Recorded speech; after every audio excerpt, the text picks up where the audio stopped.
Hello everyone, welcome back to लक्ष्मार्ग। मेरा नाम है रौनक और आज हम लोग शुरू करेंगे एक काफ़ी आसान सा टॉपिक। और ये मैंने जैसा प्रॉमिस किया था एक अलग वीडियो लेकर आऊँगा इस टॉपिक के लिए। जैसा आपको स्क्रीन के ऊपर दिख रहा होगा, we are talking about auxiliaries to trade. देखो, एग्जाम पॉइंट ऑफ व्यू से बात करें तो ये क्वेश्चन एमसीक्यूज में तो बड़ा कॉमन है ही, बट इसके अलावा it is generally carrying 3 to 4 marks. अगर किस्मत बहुत अच्छी रह गई तो इसे कुछ लोग 5 नंबर या कुछ लोग 6 नंबर में एक पूरा एक्सप्लेनेशन बेस्ड भी दे देते हैं। ठीक है, तो अगेन जैसा मैंने कहा, एग्जाम पॉइंट ऑफ व्यू की बात करें तो ये काफ़ी इंपॉर्टेंट टॉपिक है और चिंता नहीं करनी, कन्फ्यूजन नहीं होने दूंगा। एक ट्रिक होगा जिससे आप सारा कुछ इसको क्लियर कर जाएंगे, याद करने की ज़रूरत नहीं पड़ेगी। आइए तो बिना देर किए इस वीडियो को शुरू करते हैं।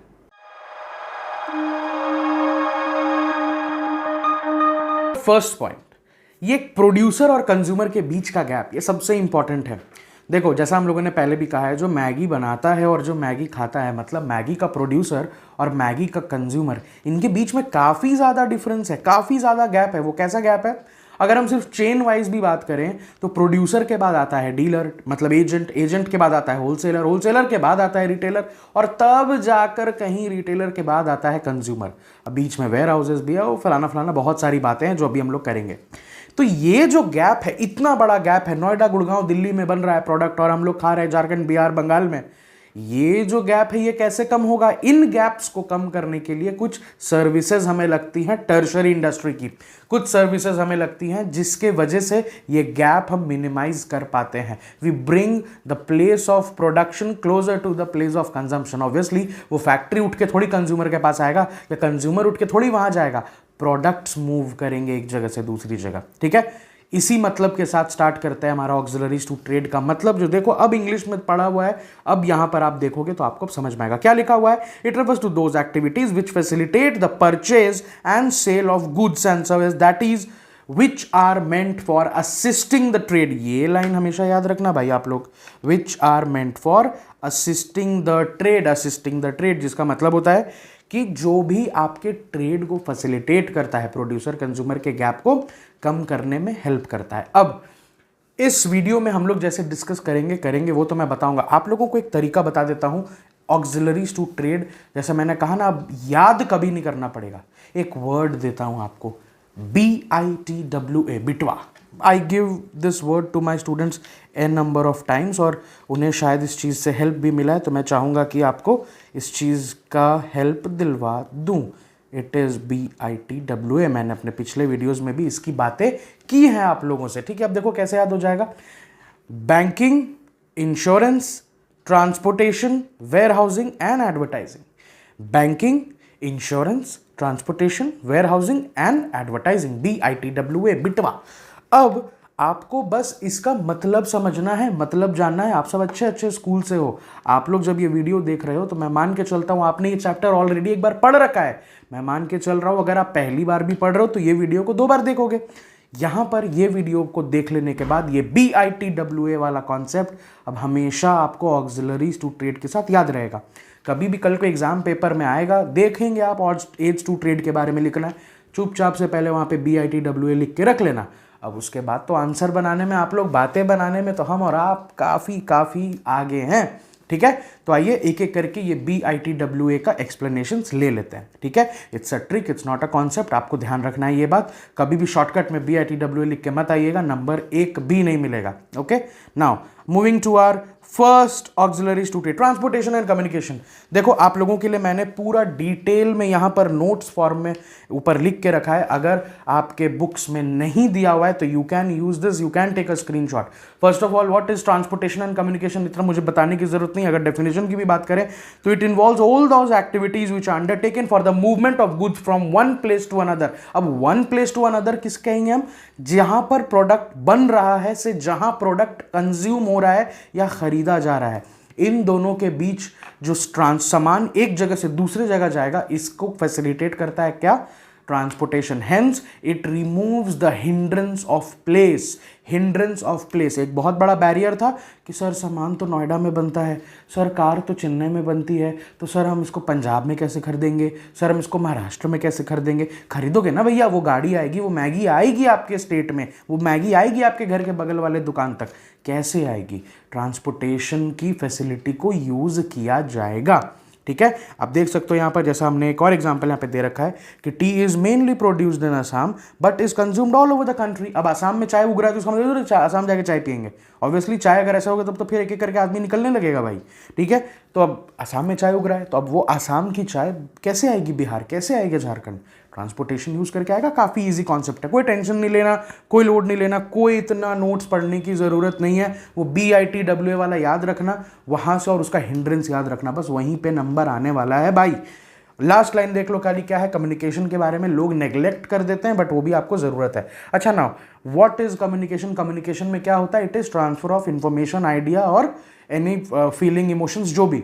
ठीक है, थ्रू अ मीडियम। दो लोग होते हैं, सेंडर होता है, रिसीवर होता है, थ्रू अ मीडियम जाता है। यहाँ पर कोई भी इंफॉर्मेशन हो, आइडिया हो, इनका एक्सचेंज होता है।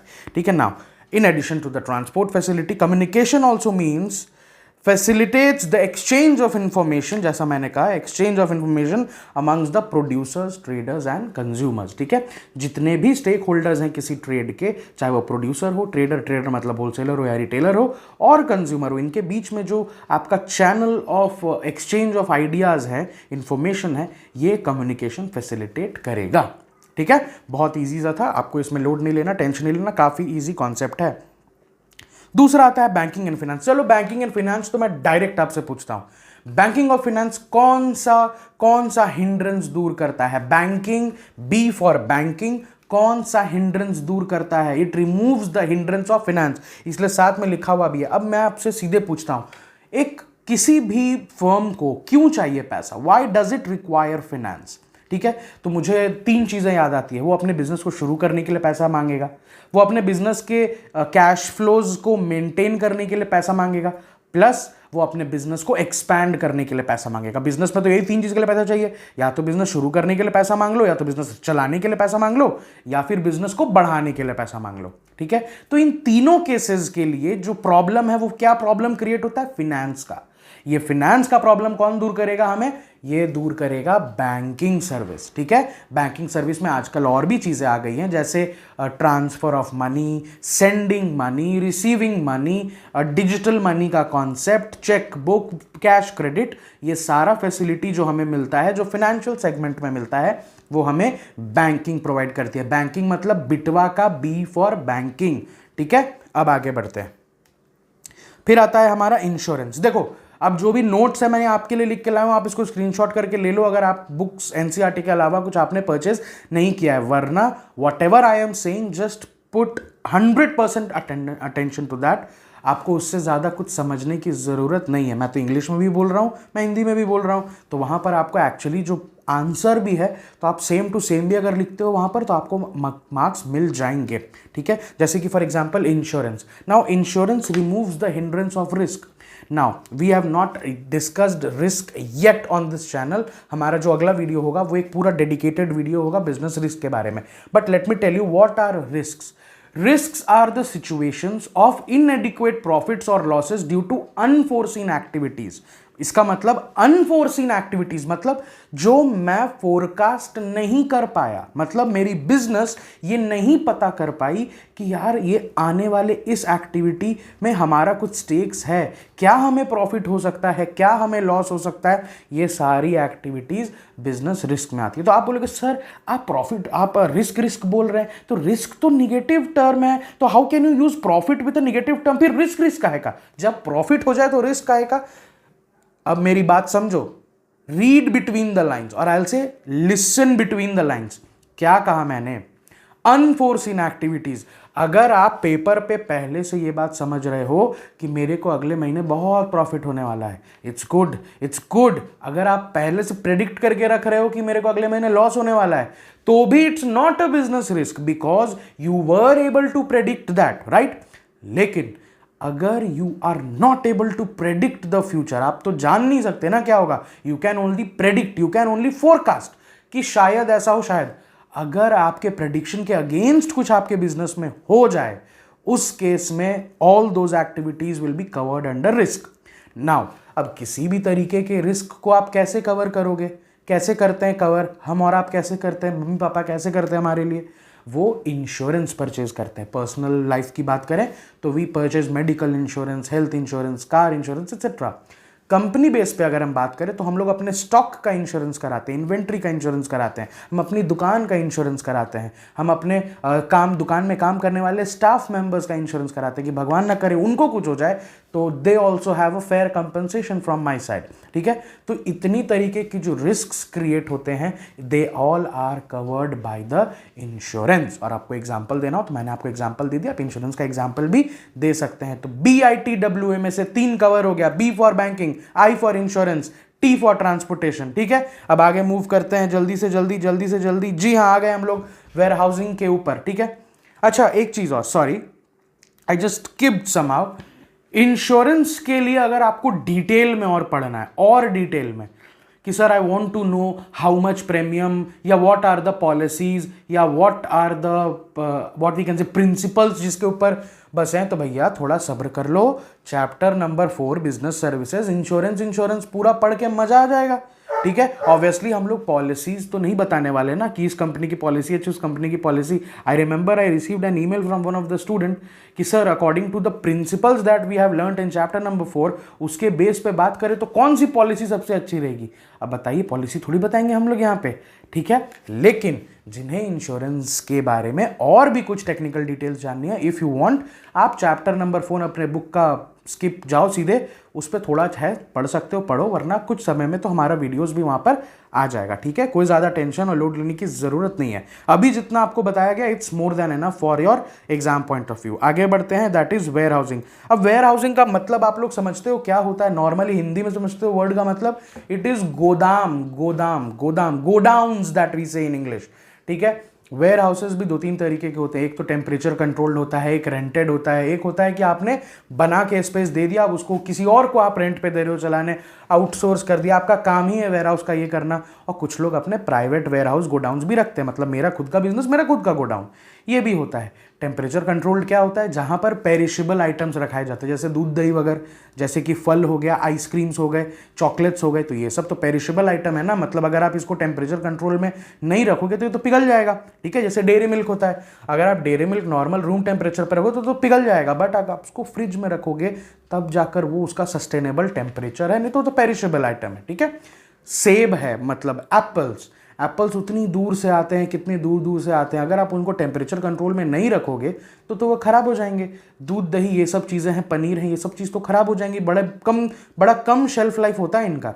ठीक है, तो इट रिक्वायर्स टेम्परेचर कंट्रोल। ठीक है, now what is the hindrance that warehousing removes?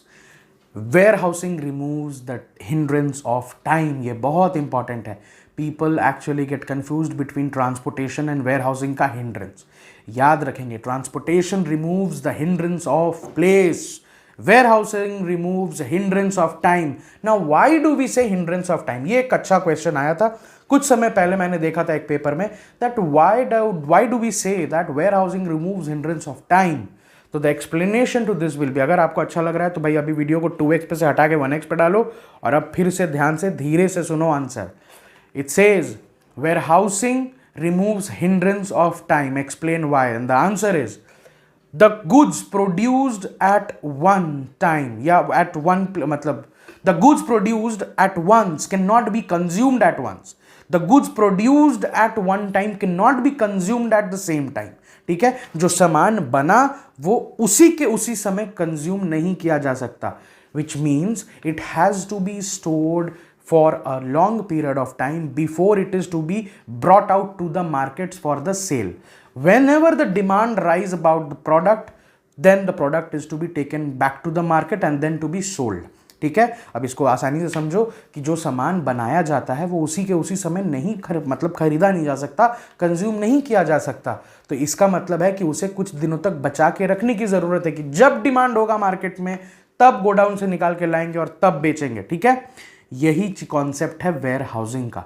ठीक है। It is very very essential for both perishable and non perishable items, क्योंकि अगर डिमांड से ज़्यादा प्रोडक्ट बाहर आ गया, उसकी सप्लाई ज़्यादा हो गई, डिमांड ही नहीं है, तो प्रोडक्ट का प्राइस पे इफेक्ट पड़ना लाजमी है, प्लस सामान भी खराब होगा ओपन मार्केट में, और भी बहुत सारे फैक्टर्स है, ठीक है।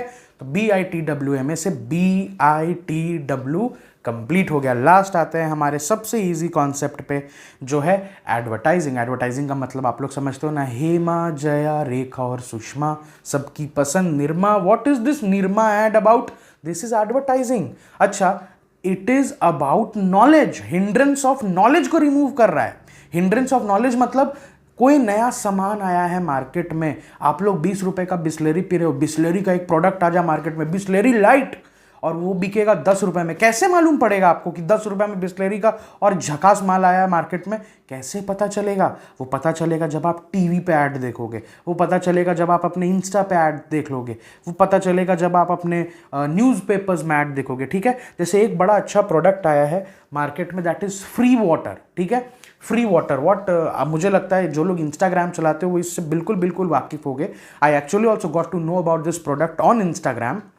दीज आर द पीपल, ये 5 रुपए की छोटे से पानी की बॉटल्स लेते हैं and they give it free distribution to the people. कोई पैसा नहीं, जिनको भी पानी चाहिए they just distribute it 1 to 1। Benefit क्या है? आप बोलोगे बेनिफिट क्या है? बेनिफिट वो है जो इनको पानी बांटने का पैसा दे रहा है। बेनिफिट उनको है जो इनको पानी बांटने का पैसा दे रहा है। क्यों दे रहा है? यहीं पे तो कैच है। लेट्स से देयर इज इतना, एक समझ लो ये बॉटल का लेबल है, ठीक है, दिस माय पाम, ये बॉटल का लेबल है जो ऐसे करके रोटेट होके लगेगा। ये लोग जो पानी बेच रहे हैं, ये लोग क्या करते हैं कि ये वहां पर एडवर्टीजमेंट डाल देते हैं जो इन्हें पैसा देते हैं। फॉर एग्जाम्पल लक्ष्य मार्ग, हमारा channel, let's say we pay them 5000 rupees कि हमें लेट्स से 500 बॉटल्स बंटवाने हैं, हर बॉटल का 10 रुपए, तो हम लोग 500 बॉटल्स पे वो लक्ष्य मार्ग का स्टिकर, हमारा जो हमें ऐड देना है वो हमने ऐड दिया, और वो 500 बॉटल के ऊपर वो स्टिकर को चिपका देंगे, और वही स्टिकर वो लोगों को डायरेक्टली बांट देंगे। लेट्स से मैंने उन्हें कहा आप स्कूल के बच्चों को बांट दीजिएगा, तो उन्होंने बांट दिया। अब देखो पानी तो फ्री में मिलेगा, पानी तो कोई भी पिएगा, साथ ही साथ वो एडवर्टीजमेंट भी पड़ेंगे। कितना बेहतरीन प्रोडक्ट हुआ ये कितना बेहतरीन प्रोडक्ट एंड सर्विस का तरीका हुआ। बहुत सारे ऐसे ऐसे ब्रांड्स आ जाते हैं मार्केट में, हमें पता कैसे चलेगा? कोई कंपनी सेल करती है, कोई बड़ी बड़ी 50% ऑफ, 75% ऑफ, कैसे पता चलेगा? क्लियरेंस सेल लगाती है कंपनी, कैसे पता चलेगा? ये नॉलेज कहाँ से आएगा? ये नॉलेज आएगी हमें एडवर्टीजमेंट से, ठीक है। तो it was very very easy concept. ये BITWA बहुत बहुत इंपॉर्टेंट है। प्लीज़ इसको बिना पढ़े, बिना अच्छे से, जब तक आप 100% एक आंसर, मैं कहूँगा अगर आप टॉप साइज कॉपी यूज़ करते हो तो कम से कम 2 पेज का एक अच्छा बड़ा सुंदर सा आंसर रेडी करके ही बैठोगे आगे आने वाले एग्जाम में। मेरा इतना सा बात मानो, 5 नंबर आपका फिक्स रहेगा यहाँ पे, ठीक है। ये वीडियो अब मुझे लगता है आपको अच्छा लगा होगा। अगर अच्छा लगा है तो इसे लाइक करें, शेयर करें अपने दोस्तों को, और सब्सक्राइब करें हमारे चैनल को। बड़े दिनों बाद ये वीडियो आया, मैं माफ़ी चाहूँगा आपसे, मगर कोशिश करता हूँ जब समय मिले तो आपके लिए वीडियो लेकर आता रहूँ। आप लोग सब अपने फर्स्ट पीरियोडिक टेस्ट में बैठ रहे होंगे, मॉक्स में बैठ रहे होंगे, उन सबको, मेरे सारे स्टूडेंट्स जितने भी हैं, जो भी ये वीडियो देख रहे हो, all the best to each and every one. And बहुत जल्दी आएंगे हम लोग अपने आगे आने वाले वीडियोज़ और नए नए चैप्टर्स के साथ। Till then, thanks for watching Lakshya मार्ग।